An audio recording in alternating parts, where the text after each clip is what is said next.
Today I'll teach you guys how we guys can add temperature in your Instagram story.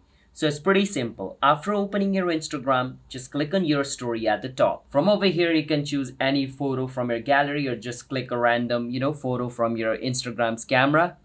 And once you do that, basically now you can upload a story. But before you upload a story, we are going to add the temperature. You want to click on the little smiley icon at the top. And from over here, you can see the little search icon. Click on search and write TEMP. Once you write TEMP, you can see a sticker which is showing me a number 73 degrees. In your, it might show you different, but doesn't matter. Click on it. Once you click on it, basically your temperature has been added. And you can also edit this sticker by tapping on the sticker like this. If you tap on the sticker will change.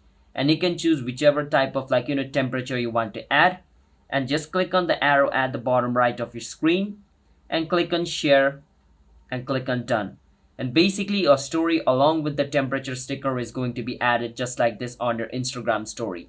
So if you guys found our video helpful on how to add temperature on Instagram story, then hit the subscribe to our channel, want to step for future videos like this. I will see you guys in my next video. Bye bye until then.